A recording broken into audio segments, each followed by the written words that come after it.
Hello everyone, this is Ankita Awasthi. Welcome to my channel Ankita's visions. So बच्चों, यहाँ पे आपके लिए गुड न्यूज़ है और गुड न्यूज़ ये है कि जो डॉक्टर हरि सिंह गौरी विश्वविद्यालय है, जिसके बारे में आपको पता है, जिसको हम सागर यूनिवर्सिटी के नाम से भी बुलाते हैं, तो इस यूनिवर्सिटी ने अभी कुछ एक नोटिस प्रोवाइड करी है और वो नोटिस ये है कि जो वैकेंट सीट्स हैं, बेसिकली इन्होंने टेंटेटिव आगे लिख दिया है, बट कहीं ना कहीं ये ऑफिशियल ही है। तो ये जो टेंटेटिव डेट इन्होंने दी है कि हाँ, ये टेंटेटिव वैकेंट सीट्स हैं, यहाँ पे आप लोग यहाँ पे अपना नाम देख लो for PG third counselling 2024 to 2025। मतलब जितनी वैकेंट सीट है उनके बारे में इंफॉर्मेशन दी गई है, प्लस यहाँ पे थर्ड काउंसलिंग का शेड्यूल दिया गया है। ये जो नोटिस प्रोवाइड करी गई है, ये है थर्ड काउंसलिंग के लिए। तो एक बार हम इस पर क्लिक करके देखते हैं कि क्या है। सबसे पहले हम देखेंगे notice regarding PG third counselling schedule. जैसा कि आपको पता है कि सेकेंड तक का चल चुका था, अब हम देखते हैं थर्ड का क्या है। और ये 15 तारीख को ये नोटिस आया है, इसके बारे में हम थोड़ा सा नॉलेज गेन कर लें फिलहाल यहाँ पे देख करके। प्लस मैंने आपको ऑलरेडी वीडियो आपको प्रोवाइड कर दिया था जब भी इसका सेकंड होना था, और उसके बारे में मैंने आपको क्लियर कर दिया था कि आपको कब क्या कैसे क्या वहाँ जा करके करना है, या ऑनलाइन करना है या ऑफलाइन करना है, यूनिवर्सिटी में जा करके आपको कौन से डॉक्यूमेंट्स लेके जाने हैं। तो वो सारी चीज़ें मैंने उस वीडियो में बता दी। तो अगर आपको थर्ड में कोई कन्फ्यूज़न है तो आप वो वाला वीडियो भी देख सकते हो। प्लस मैं यहाँ भी अभी आपको क्लियर कर दूँगी कि अगर आपको थर्ड काउंसलिंग में पार्टिसिपेट करना है तो आपको कौन कौन सी चीज़ों की ज़रूरत पड़ेगी, मतलब कौन से सर्टिफिकेट लेने हैं जिससे पूरी तरह से एडमिशन हो जाए। क्योंकि बच्चे बहुत परेशान हो जाते हैं कि मैम अब हमें समझ नहीं आ रहा है, एडमिशन फ़ी हमने सबमिट कर दी है और क्या हमारा एडमिशन कंफर्म है, नहीं कंफर्म है, वैकेंट सीट है, नहीं है, और कम मार्क्स हैं, नहीं समझ आ रहा क्या करें क्या नहीं। तो इन सब के बारे में हम थोड़ा यहाँ पे डिस्कस करेंगे, ठीक है। तो यहाँ पे देख लीजिए 15 तारीख को ये डेट आई हुई थी और ये नोटिस आई हुई थी। एक्चुअली मैं थोड़ी सी बिजी थी इसलिए मैं नहीं बता पाई। फिर यहाँ पे देखो शेड्यूल जो दिया गया है वो दिया गया है 19/6/2024। इसके बारे में भी मैंने आपको क्लियर कर दिया था पहले कि जो इसकी थर्ड काउंसलिंग है वो 19 को है और रिपोर्टिंग टाइम आपकी 10 बजे है, स्टार्टिंग टाइम आपको 11 बजे से स्टार्टिंग मतलब वहाँ पे काउंसलिंग शुरू हो जाएगी। और वेन्यू वहाँ पे जो डिपार्टमेंट है, जो भी आप जिस डिपार्टमेंट में एडमिशन लेना है उसी डिपार्टमेंट में अलग अलग अपना एडमिशन प्रोसेस चल रहा होगा। तो थर्ड काउंसलिंग शेड्यूल जो है ये है। सागर यूनिवर्सिटी अच्छी यूनिवर्सिटी है। अगर आप लोग ये कंफ्यूज हो कि मैम इस यूनिवर्सिटी में एमबीए लेना, ये कोर्स लेना क्या वर्थ इट है, तो यहाँ पे एमबीए कोर्स और कोई भी कोर्स अगर आपको लेना है तो आराम से आप ले सकते हो। और जैसा कि मैंने बोला था कि यहाँ पे जेडएसआई का यहाँ पे मेरा कॉन्फ्रेंस लगा हुआ था, तो मेरे कुछ फ्रेंड्स गए हुए थे तो उन्होंने बताया है, फीडबैक उन्होंने दिया था। तो 10 में इन्होंने 8 मार्क्स इसको दिए कि एक तरह से जिस हिसाब से वो जा करके देखे तो उनको 8 मार्क्स लगे। अब वहाँ पे बच्चे जो पढ़ रहे हैं और कैसा क्या एनवायरनमेंट है इसके बारे में थोड़ा सा मुझे जानना पड़ेगा। लेकिन एक रिलेटिव है तो उनके यहाँ पे मतलब एक कोई कलीग बन जो भी पढ़ रहे होंगे तो उन्होंने बताया कि सागर यूनिवर्सिटी अच्छी यूनिवर्सिटी है। तो एक बार इसके बारे में देख लीजिएगा। प्लस अगर आपको यहाँ पे काउंसलिंग करानी है तो कुछ ये इंस्ट्रक्शंस हैं जो आपको पढ़ने ही पढ़ने हैं। Counselling will be physical mode, मतलब आपको ऑफलाइन काउंसलिंग करानी होगी। Applicant has to be present at the venue और एट काउंसलिंग। इन केस आप नहीं हो तो आप कोई अपने घर वालों को भेज दो अपने ओरिजिनल डॉक्यूमेंट लेकर के। अब आप ओरिजिनल को पढ़ के यहाँ पे कंफ्यूज हो जाते हो कि मैम ओरिजिनल डॉक्यूमेंट क्यों लेके जाएं। ओरिजिनल डॉक्यूमेंट में सिर्फ बेटा आपका जो 10th 12th और ग्रेजुएशन ये सब आप लेके जाओगे ना तो वो लोग देख लेंगे। आप उसका फोटो कॉपी भी लेकर के चले जाना। जैसे गैप सर्टिफिकेट हो गया, माइग्रेशन सर्टिफिकेट हो गया, कैटेगरी सर्टिफिकेट हो गया। कैटेगरी तो आपको उसी टाइम पे देना ही देना पड़ेगा। कैटेगरी नहीं दोगे तो एडमिशन नहीं हो पाएगा। अगर आपने माइग्रेशन गैप सर्टिफिकेट नहीं दिया, अगर आप वो थोड़े टाइम बाद भी दे रहे हो तो उसके लिए कोई प्रॉब्लम नहीं है।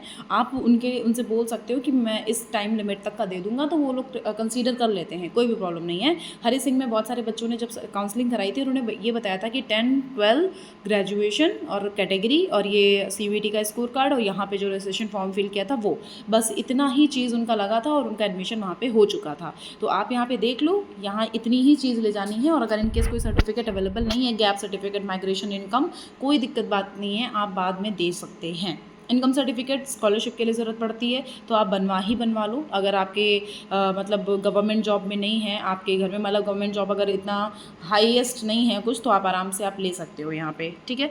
फिर यहाँ पे आप खुद से देख लो कि क्या क्या लेके जाना है। यहाँ पे उन्होंने लिखा हुआ है सर्टिफिकेट्स, जैसा सेकंड में आपको यहाँ पे ऐसे सर्कल करके दिखा देती हूँ। ये वाला पॉइंट एक बार पढ़ लीजिए।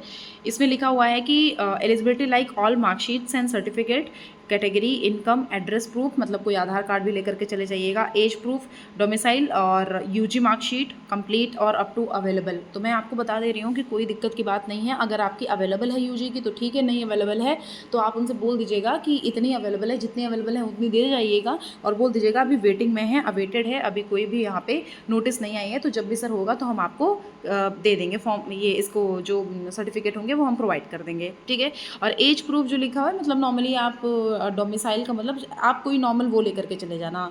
अगर बर्थ सर्टिफिकेट है तो ठीक है, ठीक है, वैसे बर्थ सर्टिफिकेट लगता बिल्कुल भी नहीं है, आप नॉर्मली वो आधार कार्ड वगैरह लेके चले जाना, पैन कार्ड लेके चले जाना, बस उसी पे हो जाता है काम, ठीक है, कोई दिक्कत की बात नहीं है।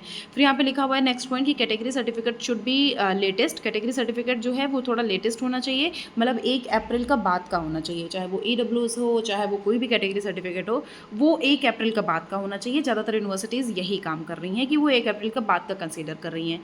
फिर यहाँ पे लिखा है, जस्ट अ सेकेंड, यहाँ पे लिखा हुआ है completion of graduate programme is necessary, मतलब फॉलोइंग एप्लीकेंट्स, आप ये चीज़ देख लो, who has cleared all papers in past semesters and studying in last semester of under graduation. अगर आप यहाँ पे पार्टिसिपेट करना चाहते हो तो बेटा आपका ये क्लियर होना चाहिए, आपका ये चीज़ क्लियर होना चाहिए, मतलब आप सारे ही सेमेस्टर पास कर चुके हो।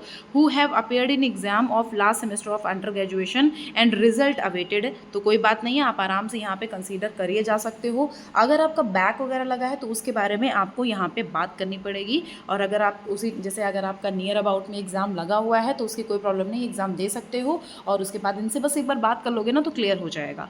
फिर लिखा हुआ है कि जस्ट अ सेकेंड, वेट, फिर ये लिखा हुआ है कि call participating in the counselling does not ensure of admission limited. देखो यहाँ पे जो हॉस्टल्स हैं वो भी लिमिटेड है, और ये पढ़ने की इतना ऐसा कोई ज़रूरत नहीं है। फीस स्ट्रक्चर जो है अवेलेबल है इसके ऑफिशियल वेबसाइट पे, जो ऑफिशियल वेबसाइट है हरि सिंह की, यही जिसमें मैं बता रही हूँ। यहाँ पे प्रोस्पेक्टस पढ़ लोगे, उसमें सारा सब कुछ दिया हुआ है। फिर यहाँ पे देखो क्राइटेरिया थोड़ा सा समझ लेना, क्राइटेरिया जो है वो वहाँ पे दिया हुआ है, क्या बोलते हैं, अभी मैं जस्ट इसके बाद बताऊँगी। लिखा हुआ है cut off criteria of counselling subject wise and latest vacant seat position after first and second counselling will be uploaded on the university website. Vacant seats जो हैं उनका लिस्ट आया है, जैसा अभी मैंने शो कराया था, और अभी मैं उसको देखूंगी। फिर यहाँ पे लिखा हुआ है वे आवेदक जो पूर्व की पीजी काउंसलिंग में फी पेमेंट ऑन होल्ड कारण से प्रवेश नहीं पा सके हैं, वे भी तृतीय काउंसलिंग में भाग ले सकते हैं। वाओ, आप सभी को कॉन्ग्रेचुलेशन। जिन बच्चों ने ये पूछा था मुझसे कि मैम ये बताइए क्या हम थर्ड काउंसलिंग में जा सकते हैं, तो थर्ड काउंसलिंग में भी आप जा सकते हैं। अगर आप उसमें सेकेंड में नहीं गए हैं तो कंसीडर किया जाएगा, आप थर्ड काउंसलिंग में वहाँ पे पार्टिसिपेट कर सकते हैं, ठीक है। फिर यहाँ पे लिखा हुआ है कि university reserve right to cancel the admission, तो यहाँ पे मतलब उनके पास ये रहता है कि अगर आप नहीं आओगे तो भाई कैंसिल कर देंगे। और रही बात रिफ़ंड की, अगर आप रिफ़ंड जाना चाहते हो कि मैम रिफ़ंडेबल है, यहाँ पे फ़ीस नहीं है, तो यहाँ पे हर एक यूनिवर्सिटी का रिफ़ंडेबल प्रोसेस होता है। और जैसा कि मैंने बोला था कि BBAU में थोड़ी सी प्रॉब्लम होती है, आप हर एक यूनिवर्सिटी का प्रोस्पेक्टस पढ़ लीजिए, प्रोस्पेक्टस के अकॉर्डिंग आपको सब पता चल जाएगा, उसमें रिफ़ंड प्रोसेस लिखा होता है, ठीक है। तो ये चीज़ इसके बारे में हो गई, ये शेड्यूल हो गया थर्ड काउंसलिंग का। अब हम आपको बता देते हैं यहाँ पे कि जो वैकेंट सीट्स हैं उनका क्या इन्होंने बताया है। आ जाओ, कितनी क्या है और आ सकती है, नेक्स्ट कोई आ सकती है सीट, नहीं आ सकती है, मतलब कोई लिस्ट आ सकती है या नहीं आ सकती, उसके बारे में भी हम थोड़ा सा यहाँ पे डिस्कस करेंगे। यहाँ पे देख लीजिए लिखा हुआ है कि कैटेगरी वाइज वैकेंट सीट्स यहाँ पे दी गई हैं। थर्ड काउंसलिंग इंक्लूडिंग बिलिप, BJ, LLB थर्ड ईयर, इन सबको इंक्लूड करके। तो यहाँ पे बैचलर ऑफ जर्नलिज्म, इनका आप देख लो UR की इतनी वैकेंट है, EWS की इतनी है, OBC की इतनी है, SC की इतनी है और ST की इतनी है। और ऐसे ही धीरे धीरे आप यहाँ पे देख लो सबकी ही दी हुई हैं। आप अपना जो भी कोर्स है उसमें वैकेंट सीट्स को देख सकते हो कि कितनी क्या वैकेंट सीट दी हुई हैं और किस किस कैटेगरी में कितनी सीट्स अवेलेबल हैं।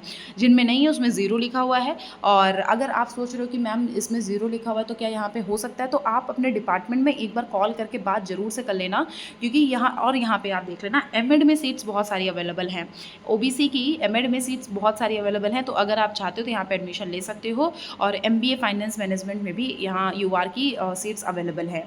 तो जैसे अगर यहाँ पे 0 लिखा लिखा हुआ है ना, अगर आप इस चीज़ को लेके कंफ्यूज हो कि मैम मेरा तो यहाँ पे 0 लिखा हुआ है, हमारे में तो सीट्स अवेलेबल नहीं है, तो कोई बात नहीं है, आप वहाँ पे यूनिवर्सिटी में ऑफिशियल वेबसाइट पे जाओ, डिपार्टमेंट का उस पर जा करके फैकल्टी नंबर ढूंढ लो, उनसे कॉल पे बात कर लोगे ना तो काफ़ी कुछ क्लियर हो जाएगा। ठीक है, फिर यहाँ पे लिखा वैकेंसी में very if seats of defence and PWD are vacant in the first and second counselling and such applicant appear in the third counselling. In case अगर आप सेकंड काउंसलिंग में नहीं जा पाए, थर्ड काउंसलिंग में अपीयर कर लिए जाओगे। इन केस में B consider in the relevant category in which the applicant belongs in the third counselling on priority. तो आप इसमें वैकेंट सीट देख लेना, उसके अकॉर्डिंग आप थर्ड काउंसलिंग में भी एडमिशन कराने जा सकते हो, उसके लिए कोई भी प्रॉब्लम नहीं है। अगर आप यहाँ पे सोच रहे हो कि मैम हम जाएँ और वहाँ पे ना हो, तो यहाँ पे क्लियर कट लिख दिया, अगर आप सेकंड काउंसलिंग में आपका नाम था, नहीं करा पाए हो, तो आप आ जाना थर्ड काउंसलिंग, क्योंकि यहाँ पे जो वैकेंट सीट आई है वो आप ही की वो सीट आई है जिन बच्चे ने हरि सिंह में नहीं कराया था एडमिशन। जो काउंसलिंग नहीं करा पाए थे सेकंड, उनका ही यहाँ पे सीट अवेलेबल है। आप लोग का सीट अपना अपना ले लो जा करके, थर्ड काउंसलिंग में आपके पास अभी अपॉर्चुनिटी है। ठीक है, फिर यहाँ पे अगर आप जानना चाहते हो कि मैम इसका प्रॉस्पेक्टस वगैरह, तो आराम से आप प्रॉस्पेक्टस इसका पढ़ो, मैंने आपको ब्रोचर वगैरह सब कुछ अवेलेबल करा दिया था। और इस यूनिवर्सिटी के बारे में अगर जानना है तो हर एक चीज़ यहाँ पे क्लियर कर सकते हो। और जो इंपॉर्टेंट अपडेट्स हैं, यहाँ पे इंपॉर्टेंट अपडेट्स आएंगी कि रजिस्टर करना है क्या, सब कुछ यहाँ पे क्लियर है आपको। ठीक है, कोई भी दिक्कत हो तो आप मुझसे पूछ लेना। और ये वैकेंट सीट्स फिलहाल हैं, आप इसके बारे में थोड़ा सा देख लेना।